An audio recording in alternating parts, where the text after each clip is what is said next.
प्रकाश परावर्तन तथा अपवर्तन। आप थोड़ा ध्यान से सुनिएगा कि जो हमारा पाठ है इसकी कितनी वैल्यू है कि हम कोई भी चीज़ बिना प्रकाश के नहीं कर सकते। सिर्फ चलना ही नहीं कि सांस लेने में भी प्रकाश संश्लेषण का बहुत अहम योगदान होता है, जिसकी वजह से हमें क्या प्राप्त होती है, ऑक्सीजन। और हम ऑक्सीजन लेते हैं और क्या छोड़ते हैं, कार्बन डाइऑक्साइड। ठीक है, इसी प्रकार से देखिए हम पढ़ते रहे, हम इस संसार में अपने चारों ओर अनेक प्रकार की वस्तुएं देखते हैं, तथापि किसी अंधेरे कमरे में हम कुछ भी देखने में असमर्थ हैं। कमरे को प्रकाशित करने पर चीज़ें दिखलाई देने लगती हैं। वह क्या है जो वस्तुओं को दृश्यमान बनाता है? दिन के समय सूर्य का प्रकाश वस्तुओं को देखने में हमारी सहायता करता है। कोई वस्तु उस पर पड़ने वाले प्रकाश को परावर्तित करती है। यह परावर्तित प्रकाश जब हमारी आंखों द्वारा ग्रहण किया जाता है तो हमें वस्तुओं को देखने योग्य बनाता है। यानी कि कोई भी चीज़ आपको अगर नज़र आ रही है तो उस पर प्रकाश पड़ रहा है, प्रकाश परावर्तित होकर वो आपकी आंखों में पड़ रहा है, तो आपको पहचान हो रही है कि वहाँ पे वो वस्तु पड़ी हुई है। अगर कोई भी चीज़, अगर मैं भी आपको दिख रहा हूँ ना कि इस कमरे में प्रकाश है, इस वजह से आपको मैं नज़र आ रहा हूँ। अगर इस कमरे में प्रकाश नहीं होगा, बिल्कुल भी छोटा सा भी प्रकाश, हल्का सा भी प्रकाश नहीं होगा, तो क्या होगा कि मैं आपको नज़र नहीं आऊँगा। ठीक है, और मैं आपको नज़र आ रहा हूँ, इसका मतलब प्रकाश मुझ पे पड़ रहा है और टकरा के आपकी आंखों में जा रहा है और आप उसको महसूस कर पा रहे हो, यानी प्रतिबिंब आपकी आंखों में बन रहे हैं। वो आपको ये बता रहा है कि सामने एक व्यक्ति खड़ा है, इस कद का ठीक है, ये कलर की शर्ट है, ये पैंट है, ये आँख, मतलब सब कुछ एक एक चीज़। तो आप सोचिए प्रकाश का गुण कितना अच्छा होता है। ठीक है, प्रकाश के गुण बहुत हैं, तो हम उसको पढ़ेंगे आगे। हम किसी पारदर्शी माध्यम के आर पार देख सकते हैं, जैसे कांच का शीशा हो गया, बीकर हो गया। बीकर से मैं अगर चाहूँ तो ऐसे आप लोग को देख सकता हूँ आराम से। ठीक है, हम किसी पारदर्शी वस्तुओं से आर पार देख सकते हैं क्योंकि प्रकाश इसमें से पार हो जाता है। प्रकाश से संबंध अनेक सामान्य तथा अद्भुत परिघटनाएं हैं, जैसे दर्पणों द्वारा प्रतिबिंब का बनना, तारों का टिमटिमाना, इंद्रधनुष के सुंदर रंग, किसी माध्यम द्वारा प्रकाश को मोड़ना आदि। प्रकाश के गुणों को अध्ययन कर इनके अन्वेषण में हमारी सहायता करेगा। मतलब कि जब भी हम किसी भी चीज़ के बारे में पढ़ते हैं तो वो उसके बारे में हमें कौन बताएगा? प्रकाश की सहायता बहुत ही ज़्यादा महत्वपूर्ण रहती है। जब तक हम प्रकाश की सहायता नहीं लेंगे हम कोई कार्य करने में सक्षम नहीं होंगे। नाउ, अपने चारों ओर कुछ सामान्य प्रकाशिक परिघटनाओं को देखकर हम ये निष्कर्ष निकाल सकते हैं कि प्रकाश सरल रेखाओं में गमन करता प्रतीत होता है। ये आप लोगों ने देखा होगा, मैंने आपको उस समय बताया था कि एक दर्पण को रखा है और मैं दर्पण के माध्यम से आपको अगर देखने की कोशिश करता हूँ तो सरल रेखा मतलब सीधी रेखा में कब गमन करता है। अगर मैं किसी और एंगल में देखूंगा तो मुझे आप नज़र नहीं आओगे। एक पाइप से अगर मैं आपकी आंख देख रहा हूँ तो आपकी आंख को उस पाइप के माध्यम से मेरी आंख ही नज़र आएगी, मतलब सीधी रेखा में।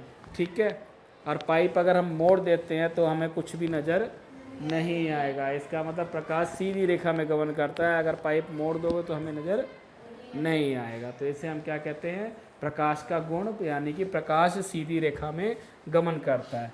यह तथ्य कि एक छोटा प्रकाश स्रोत किसी अपारदर्शी वस्तु की तीक्ष्ण छाया बनाता है। मतलब कोई भी अपारदर्शी वस्तु है, ये है, ठीक है, कॉपी है मेरी, अगर इसको मैंने यहाँ रख दिया और यहाँ से अगर मैं लाइट डालूँ तो इसका क्या बन जाएगा? यहाँ पर परछाई। प्रतिबिंब कब बनेगी? अपारदर्शी क्या बोलते हैं उसको हम? दर्पण पे बनेगी। परछाई किस पे बनती है? अपारदर्शी वस्तु पे, सॉरी। प्रतिबिंब बनता है दर्पण पे, अपारदर्शी वस्तु होगी तो उसकी परछाई बनेगी। क्या बनेगी? परछाई बनेगी। तीक्ष्ण छाया बनती है। क्या बनती है?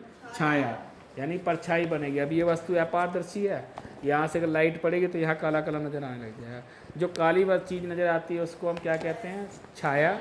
और जो हमारे रंग के रूप की हमें दर्पण में नज़र आती है उसे हम क्या कहते हैं? प्रतिबिंब। हम यहाँ पर बिंब होते हो, हमारा प्रति होता है। प्रति समझते हो? बोलते एक प्रति करवा के लेना, यानी कॉपी करवा के लेना। तो हमारी फोटोकॉपी हमारे सामने होती है। समझ में आ गया यहाँ तक? प्रकाश के एक सरल रेखीय पथ की ओर इंगित करता है, जिसे प्रायः प्रकाश किरण कहते हैं। प्रकाश किरण समझ में आ गया आप लोग को? प्रकाश किरण की परिभाषा समझ में आ गई? हाँ, अब हम आगे बढ़ेंगे।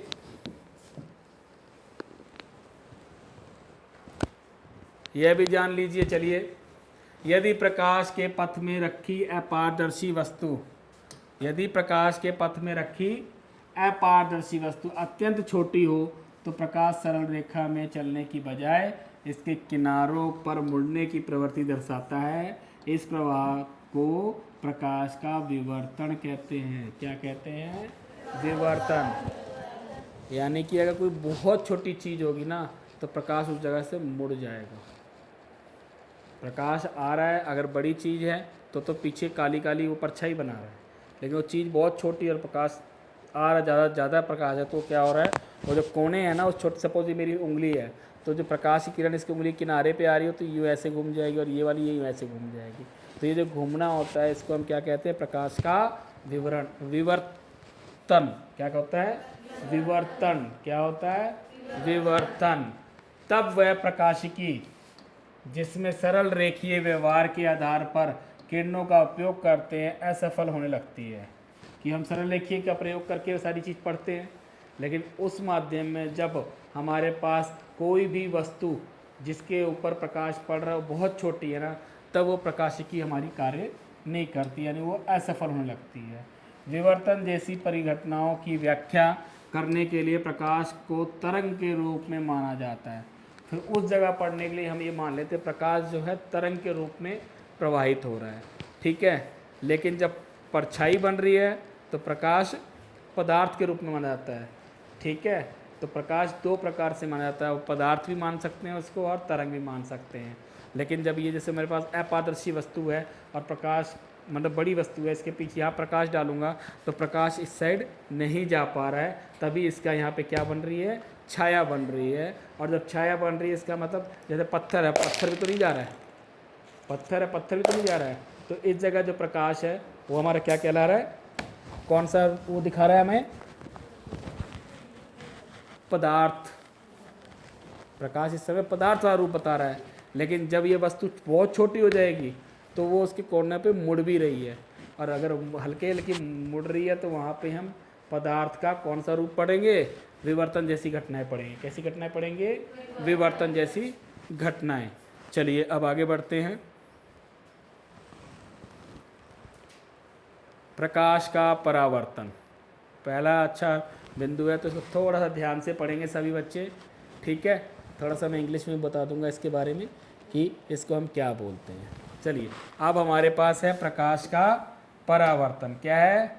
प्रकाश का परावर्तन। परावर्तन को हम बोलते हैं रिफ्लेक्शन। क्या बोलते हैं? रिफ्लेक्शन। प्रकाश यानी कि रिफ्लेक्शन ऑफ लाइट, ठीक है। नाउ उच्च कोटि की पॉलिश किया हुआ पृष्ठ, कोई भी सरफेस है उस पर अगर हम पॉलिश कर दें तो आप देखो चमक जाता है, चमक जाता है ना, और फिर उसको ढंग से आप देखो तो उसमें आपकी शक्ल भी नज़र आने लग सकती है। यानी कि शक्ल नज़र आ रही है तो क्या है? प्रतिबिंब है कि छाया है? प्रतिबिंब है। क्या है वो? प्रतिबिंब। चलिए, जैसे कि दर्पण अपने पर पड़ने वाले अधिकांश प्रकाश को परावर्तित करके, ध्यान रखना प्रकाश की किरण जो आ रही है वो आपतित किरण है, और जो टकरा के जा रही है माध्यम से उसका नाम है परावर्तित किरण। कौन सी किरण? परावर्तित किरण। आप प्रकाश के परावर्तन के नियमों से पहले से ही परिचित है। चलिए, फिर भी छोटी क्लास में आप लोगों ने पढ़ा होगा, छठी सातवीं आठवीं में, कि प्रकाश के परावर्तन के नियम क्या है, लेकिन फिर भी हम इसको एक बार दोबारा दोहरा देते हैं। पहला है आपतन कोण परावर्तन कोण के बराबर होता है। आपतन कोण और परावर्तन कोण के बराबर होता है। मान लो ये हमारा क्या है? सतह है। कौन सी सतह है? पॉलिश की हुई सतह है। पॉलिश की हुई सतह है, और इसमें हमने बना दिया एक अभिलंब। ध्यान रखना, अभिलंब हमेशा क्या होता है? सतह से लंबवत होता है, यानी 90 डिग्री का कोण बना रहा होता है। अभिलंब हमारा सतह से 90 डिग्री का कोण बना रहा होता है। अब इस अभिलंब मतलब कि जहाँ बिंदु टकरा रही है वहीं पे हम अभिलंब की बात करते हैं। प्रकाश हमारा टकरा रहा है, मान लो ये प्रकाश की किरण आई और ये टकरा गई यहाँ पे, ठीक है, सॉरी गलती होगी, ये हमारी प्रकाश की किरण है, सॉरी सतह है, कौन सा सतह है, ये हमारा माध्यम है, ये हमारा माध्यम है, ठीक है। प्रकाश की किरण आई, टकराई और चली गई, प्रकाश की किरण आई, टकराई और चली गई। तो ये आप यहाँ समझ सकते हो कि प्रकाश की किरण, देखो बनाने का तरीका ध्यान रखना, लाइन में ऐसा एरो जरूर लगाना, इससे दिशा पता चलती है, पता चलता है प्रकाश है, ठीक है। प्रकाश की किरण आई, सतह से टकराई और चली गई, जिस माध्यम से आई थी उसी माध्यम में जा रही है ना, तभी हम इसको कहते हैं परावर्तन। क्या कहते हैं? परावर्तन। अब हम इसमें अभिलंब बनाएंगे। अभिलंब क्या होता है? सतह से कितने डिग्री का कोण बनाता है? 90 डिग्री का कोण। अब जो आपतित किरण है, कौन सी किरण है हमारे पास आपतित किरण? ये वाली, ठीक है। अब परावर्तित किरण कौन सी है? ये वाली जो बाहर जा रही है। लो परावर्तित किरण का रंग बदल देते हैं, ये हमारी परावर्तित किरण है, ठीक है। आपतित किरण नीली है और परावर्तित किरण लाल है। अब जो हमने पहली लाइन पढ़ी है, आपतन कोण और परावर्तन कोण।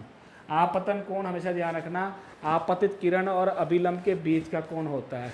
आपतित किरण और अभिलंब के बीच का कोण होता है आपतन कोण। कौन सा कोण? आपतन कोण। और परावर्तन कोण होता है अभिलंब और परावर्तित किरण के बीच का कोण। परावर्तित किरण के बीच का कोण, तो इसको हम बोलते हैं परावर्तित कोण, परावर्तन कोण, ठीक है।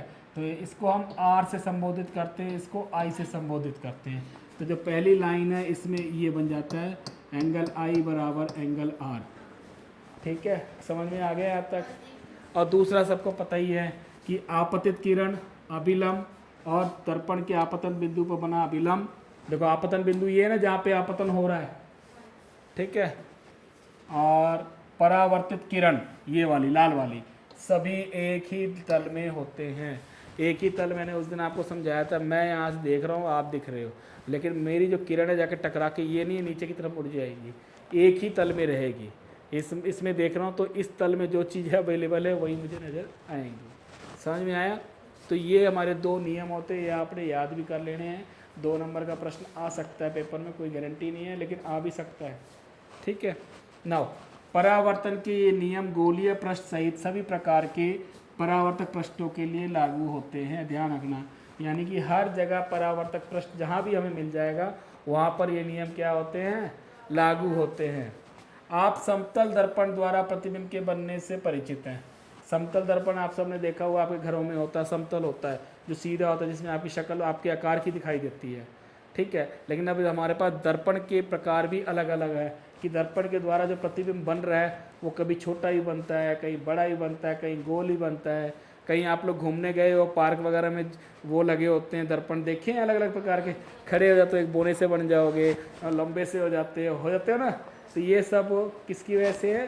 दर्पण की आकृति की वजह से, ठीक है। आपने देखा होगा गांव के नुक्कड़ पे एक ट्रैफिक के लिए लगा होता है, तो वो दर्पण कौन सा लगा होता है? अभी देखो पढ़ते पढ़ते आपको याद आ जाएगा कौन सा दर्पण लगा होता है, ठीक है। वो नाम अभी पता चल जाएगा, आप लोग देखोगे ना तब पता चल जाएगा। उत्तल दर्पण होगा कि अवतल दर्पण होगा, ये आप सोच के बताओगे। जैसे जैसे हम चलते जाएंगे ना पाठ को, आपको अपने आप समझ में आया कि हम कौन से दर्पण पे चल रहे हैं। प्रतिबिंब की क्या विशेषताएं हैं? समतल दर्पण द्वारा बना प्रतिबिंब सदैव आभासी तथा सीधा होता है। सीधा होता है प्रतिबिंब, समझ में आ गया? आभासी का मतलब क्या होता है? वो उस समतल दर्पण में वो उस साइड बन रहा है। हमारे पास दर्पण ये है, हम यहाँ से इसको देख रहे हैं तो प्रतिबिंब आपके पीछे नहीं बन रहा, दर्पण में बन रहा है, कई दर्पण के पीछे बन रहा है, तो उसको हम आभासी बोलते हैं, ठीक है। सीधा बनेगा, कई दर्पण में आप जैसे चम्मच का उदाहरण दिया है, चम्मच में आप देखो तो आपकी शक्ल उल्टी नजर आती है, ठीक है ना। तो ये इसके गुण हैं। इसी प्रकार से अब हम बात करेंगे यदि परावर्तक पृष्ठ वक्रित हो तो। यदि परावर्तक पृष्ठ वक्रित हो तो मतलब कि टेढ़ा हो। अभी तक हमने बात की थी कि परावर्तक पृष्ठ हमारा समतल है, सीधा दर्पण है, हम देख रहे हैं, हमें शक्ल नजर आई। लेकिन अगर परावर्तक पृष्ठ वक्र है, वक्रित है, तो हम क्या करें? कर्व सरफेस है, यानी कर्व कर रखा है, ठीक है।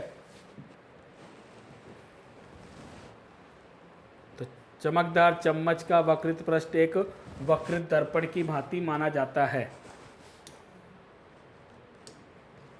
ये मैं चम्मच का उदाहरण दिया था आपको, ठीक है। सबसे अधिक उपयोग में आने वाला सामान्यतः वक्रित दर्पण का प्रारूप गोलीय दर्पण है। गोलीय दर्पण कैसे है वो बता देता हूँ आपको। कोई भी वक्रित दर्पण होगा ना वो गोल होगा, ठीक है। उसका मतलब क्या है कि उस दर्पण को हमने इस गोले में से निकाला है।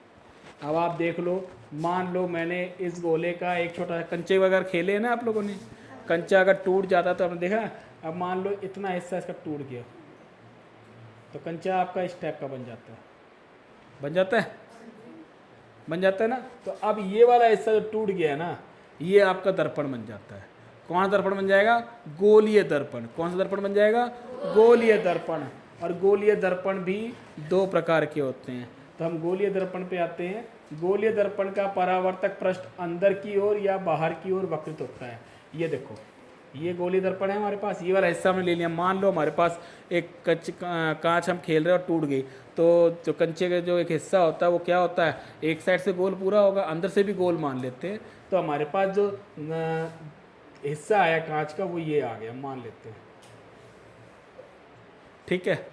अब ये वक्रित तो है, वक्रित मतलब गोल है, सीधा नहीं है ना, समतल तो नहीं है, लेकिन ये क्या है? वक्रित है। वक्रित है तो अब ये गोल है, तो गोल, अब देखो ये गोल था ना। अब हम इसके अंदर क्या करते हैं? पॉलिश करेंगे। अब पॉलिश पर निर्भर करेगा ये दर्पण कैसा बनेगा, ठीक है। तो गोलीय दर्पण परावर्तक पृष्ठ अंदर की तरफ या बाहर की तरफ होता है। गोलीय दर्पण जिसका परावर्तक पृष्ठ अंदर की तरफ हो, अर्थात गोले केंद्र की तरफ हो, वह अवतल कहलाता है। अवतल दर्पण कहलाता है जिसका परावर्तक पृष्ठ अंदर की तरफ हो। परावर्तक पृष्ठ क्या होता है बताया था मैंने। हमारे पास एक कांच का टुकड़ा है, अगर हम उसकी पॉलिश कर देते हैं तो जिस साइड हम पॉलिश कर रहे हैं वो परावर्तक नहीं है, उसके जो दूसरी साइड जो है उसको हम क्या कहते हैं? परावर्तक पृष्ठ। यानी कि ये जो हिस्सा, मान लो मैंने ये दर्पण ले लिया, इसको मैंने इस साइड पॉलिश कर दिया। किस साइड पॉलिश कर दिया? इस साइड, बाहर की साइड पॉलिश कर दिया। तो इसका परावर्तक पृष्ठ कहाँ है? अगर मैंने बाहर का हिस्सा पॉलिश कर रखा है तो परावर्तक पृष्ठ क्या है? अंदर वाला है। उस दिन मैंने आप लोग को दर्पण दिए थे, आपको कहा था ना घुमावदार, देखो किस तरफ पॉलिश है किस तरफ नहीं है। अब आप ये देखिए कि ये दर्पण है हमारे यहाँ पास, इसका परावर्तक पृष्ठ का है अंदर की तरफ। जो हम पॉलिश करते हैं उसको नहीं, दूसरी साइड की सतह को हम बोलते हैं परावर्तक पृष्ठ, ठीक है। जिस साइड हम देख रहे होते हैं उस साइड को हम क्या बोलते हैं? परावर्तक पृष्ठ। समझ में आ गया यहाँ तक? अब इस परावर्तक पृष्ठ में क्या है हमारे पास? अगर मेरे पास ये वाला दर्पण है, परावर्तक पृष्ठ अंदर की तरफ है, अंदर की तरफ, ये देखो बताया, अगर परावर्तक पृष्ठ अंदर की ओर अर्थात गोले की केंद्र की ओर वक्रित है। गोले का केंद्र कहाँ होगा बताओ? गोले का केंद्र यहाँ होगा, देखना ये होगा गोले का केंद्र, जिस गोले से निकाला है, और वो गोले केंद्र की तरफ वो वक्रित है, मतलब अंदर की तरफ झुका हुआ है, तो उसका नाम होता है अवतल दर्पण। कौन दर्पण? अवतल दर्पण। अवतल दर्पण, याद करने का तरीका ध्यान रखना। अंदर वाला हिस्सा, आ से अंदर, अंदर वाला हिस्सा अगर परावर्तक है तो ये बन जाएगा अवतल। क्या बन जाएगा? अवतल। अगर ये अंदर वाला परावर्तक नहीं है, ये बाहर वाला है, मान लो मैंने अंदर पॉलिश कर दी है, अगर मैंने अंदर पॉलिश कर दी है तो इसका परावर्तक पृष्ठ कहाँ आ गया? ये आ गया बाहर की तरफ। परावर्तक पृष्ठ आ गया हमारा यहाँ, क्या नाम है? ये वाला हिस्सा। परावर्तक पृष्ठ हमारा कौन सा आ गया? ये वाला हिस्सा। ये हमारा परावर्तक पृष्ठ हो गया ना। ये परावर्तक पृष्ठ अंदर है कि ऊपर है? ऊपर, यानी ऊपर की तरफ परावर्तक है, तो उसको ऊ लिख देंगे और ऊ से बन जाएगा उत्तल। अगर परावर्तक पृष्ठ बाहर की तरफ है, उभरा हुआ है, ऊपर की तरफ है, तो उसे हम उत्तल दर्पण बोलेंगे। अगर वो उभरा हुआ नहीं है, परावर्तक पृष्ठ नीचे की अंदर की तरफ है, तो उसे हम अवतल दर्पण बोलेंगे। कैसा दर्पण बोलेंगे? अवतल दर्पण। देखिए, बाहर की तरफ और है तो उत्तल, और अंदर की ओर है तो अवतल। आ से अंदर, आ से अवतल, ऊ से उभरा हुआ यानी ऊपर की तरफ, तो वो उत्तल। याद रहेगा आप लोग को? उत्तल और अवतल दर्पण समझ में आ गया आप लोग को? ठीक है।